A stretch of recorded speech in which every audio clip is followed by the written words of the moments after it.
What is up, everyone? Welcome to another one of our MLB DFS DraftKings Picks videos, this time for Thursday, September 2nd. I am your host, Justin Bales, joined by Ben Hostler. As always, with our content, if you enjoy it, please give us a thumbs up, comment anything you want below, anything on how we did, any questions you have, we will always answer them. Make sure you subscribe to the channel, click the little notifications. It's the little bell to turn those on. I just released, I believe, yesterday. Yesterday or 2 days ago from when this came out, my first college football bet on the season. I will be releasing more on our YouTube. I'll release them on my Twitter. I know Ben will have bets throughout the NFL season. Everything in terms of our betting and DFS stuff you can get for free at chatdfs.com. That is into our Discord. You can move to our website, dfskarma.com, to find all of our core play packages, our free articles, and written content. Sam does an outstanding job on our projections portal, so you can find all of that there as well. And then if you're more into the sports betting type thing, go ahead and go to betkarma.com, where you can find all of our algorithms and everything that will project bets for you and help you with anything you need basically for sports betting. Also, usually don't do this, but if you're so inclined and you do go on the Twitter machine, you can follow me at Bales S. Justin. You can follow Ben at Ben Hostler. We would absolutely love to chat with you on Twitter, along with in our Discord and everything. We have a shorter 5-game slate tonight. There's a 3-game early slate that neither one of us really are going to focus on because we don't only like 3 games, but a 5-game, at least reasonable slate for the main slate at 7 p.m. Eastern time. Before we get into all of that, Ben, how are you doing? I'm doing good, man. Shout out to you guys. 50 likes again on yesterday's video, I believe. So you guys are crushing that. We appreciate it.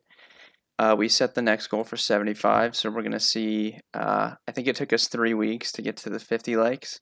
So we're going to see how long it takes us to get to 75. I'm assuming it's going to take less time since we're already getting 50, but we will see. Up. Yeah, give us a thumbs up. We'll see. But yeah, pretty light 5-game slate. Coors Field, I believe. So I don't know. I think for the casual player, like you should probably focus a little more GPP style on this slate, as opposed to playing cash. But yeah, it should be a fun slate regardless. I completely agree. I think Coors is going to make it difficult. The only kind of saving grace in this is that at least Atlanta's throwing Tuki Toussaint, who has the ability to slow down the Colorado offense. So you don't necessarily just have to plug in the complete Coors game, in my opinion. Whereas like Chichi Gonzalez is throwing for Colorado, it's not going to be good. Atlanta's going to be chalk, as they should be. Realistically, not many great pitchers, and the pitchers that I do like as kind of better actual arms in real life get terrible matchups on the slate. So we're in a really weird spot. Before we break down the pitchers, I do want to quick shout out Jock Market. Download the app. It's JOCKMKT. It's essentially fantasy DFS meets the stock market. You spend money on shares of players based on how they do. You get specific payouts. It has been absolutely fantastic. I'm giving away free advice literally every single night in our Discord. Again, also free, chatdfs.com. But go ahead, download the Jock Market app, and then use promo code KARMA, and you will get a free $50 upon depositing. We can break down pitcher, though. I think it's pretty clear cut where you're going. There's only a few arms that I actually would even really consider. But Ben, I will let you start out here. Who are you looking at? Basically anywhere on pitcher. There's only 10 arms. Yeah, so the top 3 priced pitchers on DraftKings: Shane McClanahan, Tristan McKenzie, and Eduardo Rodriguez. Those are the top 3 in strikeout rate over the last month. Baseball, McKenzie at 28.5, McClanahan at 27.7, and Eduardo at 27.5. So I think those are like the 3 best arms. You're probably gonna have to look at matchups though, and then you also have Carrasco. He's a full $1,000 less than Eduardo Rodriguez. gonna have a little bit lower pitch count than those guys, but obviously has a strong matchup against Miami. So, um, although I will know, I think it's like raining like crazy in New York, right? Because of like the hurricane or whatever. Because I saw Yeah. that game got canceled today, so no guarantee that they're gonna play that game. So just keep that in mind. Obviously, I don't know because it's a while from now, but I would I would probably say that McClanahan is my favorite, even in the tough matchup against Boston. I think he's a better pitcher than McKenzie at the moment, but I think McKenzie's probably going to be higher owned because he's facing the Royals, who are obviously a worse offense than the Red Sox. And then we have the Mitch Keller scenario here. So, do you think that there's any way on a Coors Field slate that people want to play Mitch Keller because he's against the Cubs? I feel like people are going to want to play him. And if that's the case, I'm going to stack the Cubs. I don't know. It's so tough because when you look at the best actual pitchers on the slate, it's Shane McClanahan and Eduardo Rodriguez. Problem is, obviously, they throw against Boston and Tampa Bay, each other, and you're not really going to use someone like Erod against Tampa Bay at the moment. Their offense is just way too hot. They have too many guys that can hit left-handed pitching. I do think that McClanahan's reasonable. It's just, do you want to pay 10-1 for a guy that generally doesn't throw that deep into games? And also, gets the matchup against Boston. I know it's in Tampa Bay. If this was in Boston, I would have a much bigger problem. So I think McClanahan's 100% fine. I think Tristan McKenzie is 100% fine. And then you need to find someone else. And instead of going someone like Mitch Keller, I think you 100% can use someone like Carlos Carrasco, who's throwing significantly better. Like, all his advanced metrics look completely fine. It's just his ERA and the actual results that haven't been good because of a few games. But everything basically suggests that he's actually still a very good pitcher. And then on the other end of that game, you have Zach Thompson, just because the Mets offense has been so bad. And Thompson doesn't actually look that bad. It's just, do you really trust him to get the strikeouts needed? I don't think that he's gone over 3 in like 5 consecutive starts or something. And he's throwing, I think, between 4 and 6 innings of each of those starts. So it's a really tough spot. I don't really see too much of a situation where Mitch Keller is the guy that I'm going to plug into my lineups. If people are going to, I 100% agree, stack Chicago. They strike out a lot, which is good for Keller. But at the same time, over the last 14 days, they're not like this dreadful offense anymore. They've actually found some success. So it's not like you're throwing one of the worst pitchers in the MLB against the worst offense where they're going to strike out a ton. It's more or less you're throwing a terrible pitcher against an offense that does have strikeouts, but also has some upside in it. So if that's the case, I would just stack that offense against a bad, chalky pitcher. I don't know. I just don't think you need to go there, right? Yeah, I mean, this video is going to be more us just kind of walking through the slate, opposed to just going through all the players and who we like, just because there's so much less to talk about, right? With it only being 5 games, so I do think game theory is a bigger aspect on a slate this size. But I mean, pretend that, because I don't know, but it was like really bad weather today, and I just saw a video of like this flood and stuff in New York. So okay, let's pretend that game is out. I can't talk. Pretend that game is off the slate. All right. What are people going to Yep. do, right? Because you outlined a good case of why people probably don't want to play McClanahan. He's the most expensive pitcher on the slate. He hasn't pitched that deep into games. People don't want to use pitchers against Boston anyways. Like I feel like Garrett Cole could play Boston on a normal slate, and he's not going to be super chalk just because it's against Boston. So people are going to play McKenzie. And who else are they going to play? Like they're going to have to fit in cores. I feel like the cheap guy against the Cubs is just going to be what people do. Yeah, I think there's a case to be made if we're assuming the Mets game's out. Because then it's a 4-game slate, Um, and no one's playing Tukey in cores. They're just not going to do that. Yeah, I don't think people play Tukey there either. It's also he's a little expensive, so you kind of need to look at how much the core's bats cost, and Atlanta's probably going to be pretty expensive. I haven't looked like a ton into price tags and stuff at the moment, but Freddie Freeman's going to be around 6,000. So yeah, you have to go someone cheap. It's just assuming the Mets game does play. I think Zach Thompson's that guy, right? Like, Yeah.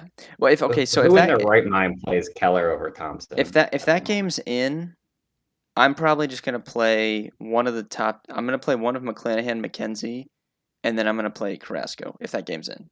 Definitely. Yeah, that's If it's where I out think you probably though, would. if it's out though, whatever pitcher that's cheaper, that's chalk, I'm stacking against them. And obviously I'll get some cores, but if that Mets game's out, I'm just stacking against whoever's chalk. I'm playing this. Yeah, I think that I agree with you. I don't know. I can't imagine that we hit a point where Mitch Keller becomes chalk. But at the same time, don't get me wrong, he's flashed at times. Like only 2 games ago, he scored almost 25. He Dude, scored like almost 25 twice in his last 10. like 2 weeks ago, Alicia Hernandez came off the injured list against the Cubs and was chalk on a Sunday slate. So it just wouldn't shock me that people want to play him if it's only 4 games. No, I agree. I don't. Yeah, I won't do it. I will not play. I'm drawing a hard line in the sand. I will not play chalk Mitch Keller. I'll do literally anything else it takes to make a lineup than play chalk Mitch Keller tomorrow. Same. All right. So if we're gonna talk stacks, then it's like I said, whoever's chalk is what I want to stack against. Obviously, Coors is the top stack, right? The Braves are gonna be the number 1 spot. I'm fine with Rockies too. Tukey hasn't been like he has strikeout upside, but I mean his Sierra xFIP still over 4. He gives up some hard hits. He can walk guys, right? 9% walk rate. Like he can have some control problems. So I'm fine with Rockies and Braves both. And then whoever is like chalky, like I'm just gonna stack against him. If McKenzie's chalky, you can use the Royals. McKenzie's not an invincible pitcher. I mean, even over the last 30 days, 12.5% walk rate. You can stack the Royals if McKenzie's gonna be chalk. Like I'm completely fine with that. Yeah, I think in tournaments, it's wherever the SP2 goes for chalk. I think you 100% can do that too. Like Carrasco, Zach Thompson, even them, they're not untouchable. Yeah. Good matchups, Neither offense is playing well, but I do think you can stack against literally anyone on the slate. I just wouldn't stack against Shane McClanahan because he can really limit damage. So the chances that you're going to get a massive game out of Boston are super low, just because McClanahan, 1, can limit damage, and then 2, Tampa Bay has such a good bullpen. So I don't see much of a reason to stack against him. Whereas anyone else on this slate, including Erod, who's throwing at a high level but does give up some runs occasionally, any one of them you can stack against. If I'm talking my favorites, obviously number 1 is going to be the Atlanta Braves. I think number 2 will probably be Cleveland against Mike Minor, assuming he actually throws this this is time. like the third video. This is the third video in a row where we're going to talk about the Indians against Mike Minor. To be fair, Keller we talked about all night last night but then number 3, I think honestly would probably be the Cubs. I don't like Mitch Keller. I don't think he's a good pitcher, and Pittsburgh has an atrocious bullpen. So regardless of the situation, I actually think the Cubs will probably be my 3rd favorite stack on the entire slate. And if that's the case and Keller is chalk, like very clearly that's where I'm going to go. Yep, I completely agree.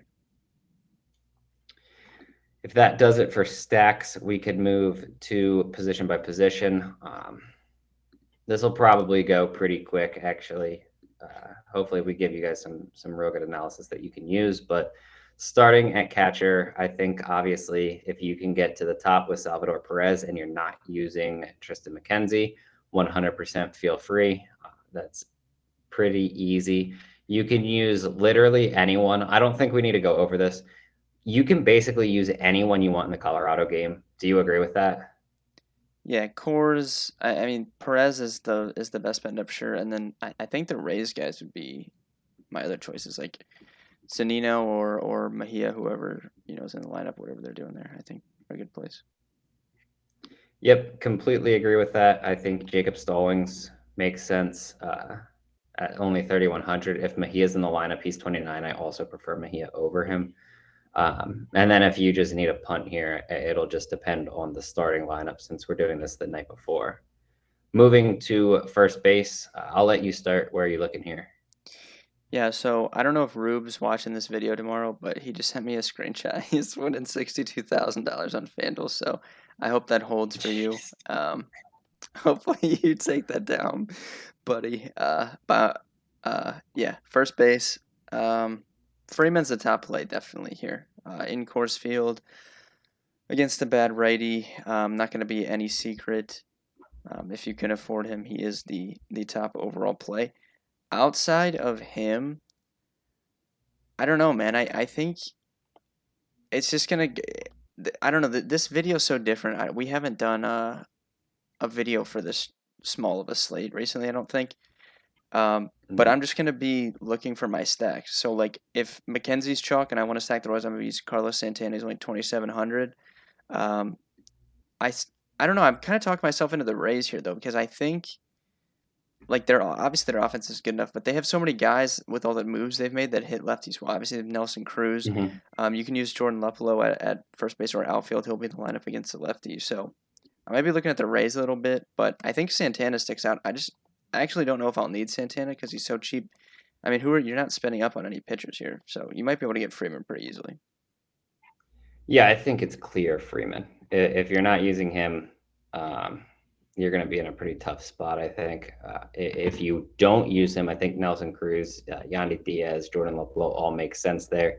You can go to the other side and one-off Bobby Dahlbeck. I wouldn't stack against McClanahan, but I do think you can use the occasional player. And Dahlbeck, obviously, we've attacked his power against left-handed pitching quite a bit. And then at 3,300, I do think you can use someone like Frank Schwindel.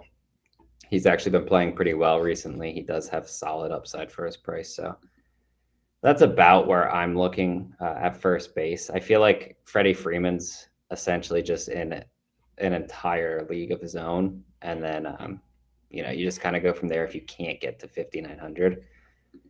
At second base, we're kind of going to have to wait and see. They said that Ozzie Albies is expected to miss a few games. So it doesn't really look like he's going to play in this game. But if he does, obviously he's going to be an outstanding option. I think that Whit Merrifield at 4,800 is still a little bit too cheap. You can use someone like Brennan Rodgers if you want. Jazz Chisholm Jr. is a very good option down at 4,200, even against Carlos Carrasco. You have Jeff McNeil. I guess it just kind of all depends more or less on who's hitting where. But that was a decent amount of options. Who else are you looking at here? Yeah, that was a good call on Schwindel at first, by the way. And we did mention CJ Crone, but 55% fly balls, 40% hard hits over the last 14 days for CJ Crone. Obviously, like the Rockies will, but finishing up here at second, yeah, you covered it pretty well. I mean, you have guys like Rogers and McMahon for the Rockies that you can consider if you're going to be playing cores other than Albies, especially if Albies isn't in the lineup.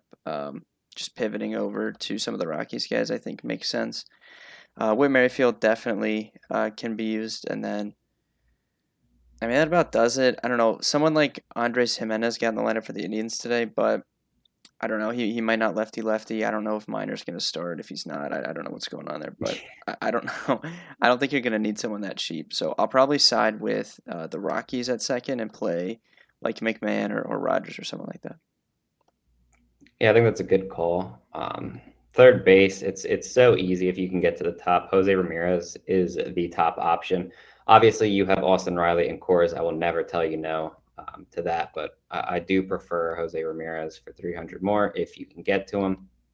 Those two, I think, are drastically better than Devers against a lefty, especially as good as McClanahan. Outside of the real top 56 and above, because then you have a big drop to 47 at Patrick Wisdom, Who do you like at third base, excluding those top three guys? Yeah, McMahon has third on DK, so you could play him there. But Wisdom's actually my favorite play. So we were kind of talking about using the Cubs against Keller at the beginning. Last 14 days, huge 48% hard hit rate for Wisdom.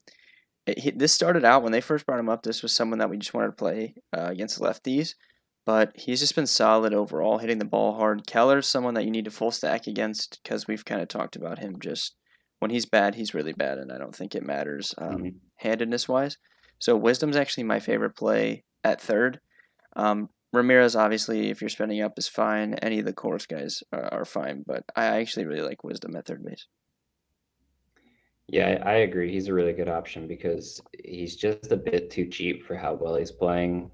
The only other guy that I guess I'll add is Jonathan VR. I think he's 100% viable against Thompson. He's been playing extremely well, especially if they move him more towards the top of the lineup. And he's looked great at home as well. So decent option if you need under 4,000. If you can get all the way to the top, Jose Ramirez and Austin Riley are my top two, and then we already talked about Wisdom at 47. Moving to shortstop, what are you looking at here? Yeah, shortstop's easy. Other than Trevor Story or Swanson in Coors Field, it's the Indians game for me. You have Ahmed Rosario's price is back down 4,300. Really like that. It's weird that So I'm saying crazy. his price is back down, but it is down to 4,300, so that's in play. And then Adalberto Mondesi was a little bit down in the order today, wasn't high owned. He homered a little bit ago. I think he's a great play. You can use Nicky Lopez as well, but I like Mondesi a lot and Rosario as well. Yep, you basically outlined what I was thinking for this position. I think obviously Jonathan VR is also a good option here. And then, like, if you want to use like Dansby Swanson or Trevor Story, I have no issues whatsoever. Even Francisco Lindor, no problems at 4,800. It's still kind of 50-50 on whether it's too cheap or not because he's been struggling a little more. But I think you outlined it perfectly. We can move to outfield. How weird is it seeing the most expensive outfielder on the slate on DraftKings? I would need to check FanDuel, but on DraftKings is Charlie Blackmon at 5,200 after we've had like 10 consecutive slates where multiple guys were over 6,000. Yeah, it's strange, and there's no pitching to spend up on, so it's just not a great scenario. So you're gonna be able to Yep. play pretty much whoever you want today. I think obviously the Coors guys we can exclude them from the conversation because it's obvious. Framo Reyes, assuming he finally gets the fly ball lefty in Mike Minor, would be a great play. And then I like Ortega a lot from the Cubs. Last 14 days, only a 179 BABIP, so maybe due for some positive regression. He's been hitting the ball hard and in the air. And obviously, I like the Cubs stack. So I really like Ortega and Framil Reyes if we're talking outside of Coors Field. Yeah, I agree 100% with that. I don't have any issues with someone like Randy Arozarena. I prefer him to someone like Austin Meadows just because of the matchup. Meadows is obviously much better against righties, and Arozarena is better against lefties. I think that a guy like Brian Reynolds would be 100% fine. I agree with your Ortega take. You can use like the Mets guys, Brandon Nimmo, Michael Conforto. They come with upside. So Dom Smith, all of them are pretty fine. Miles Straw is still only 3,000. It's just way too cheap, and hopefully he gets the plus matchup against Mike Minor. But I mean, there's a lot of different ways you can go. But I mean, without mentioning the Coors ones, obviously Coors and Atlanta are fine. We pretty much outlined, several different guys that you can use. So that about does it, unless you have anyone else that you want to add to the outfield.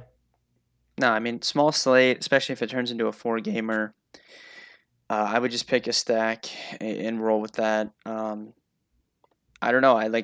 The strategy for me on the smaller slates is clear. I'm gonna stack against pitchers that I don't think should get the ownership that they have, and if it doesn't work out, whatever. I feel confident in that strategy overall. So that's just how I'm gonna be playing it. I'm just gonna sometimes like recently I haven't been stacking as much in cash games, but I will definitely be stacking on this small of a slate.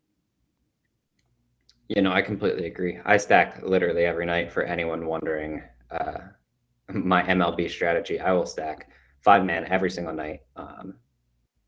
It's just the way that I play. I specifically make lineups more for tournaments, though. I think we can get to our home run calls, though. So who are you going with? Yeah, I'm going to take Patrick Wisdom today. I like that. I'm going with Franmil Reyes, and I'm really hoping that Mike Minor is the pitcher. Hopefully he finally pitches. Yeah, that would be really nice. But once again, if you guys enjoy our content, please go ahead and give us a thumbs up, subscribe to the channel if you really want all of our stuff immediately as it's posted. If I could talk here, that would be great. Go ahead and click the little bell to turn the notifications on. I do think that would be fantastic for all the bets and stuff that we're going to be posting. And that'll come with the college football, NFL season more. And then go ahead and mention a comment. Give us your home run call. Give us your favorite stack, favorite pitchers, any questions you have, comments about us as hosts of doing this show. That about does it for what we're doing. We will be back with a significantly larger and better Friday slate. But until then, good luck on this 5-game slate tonight.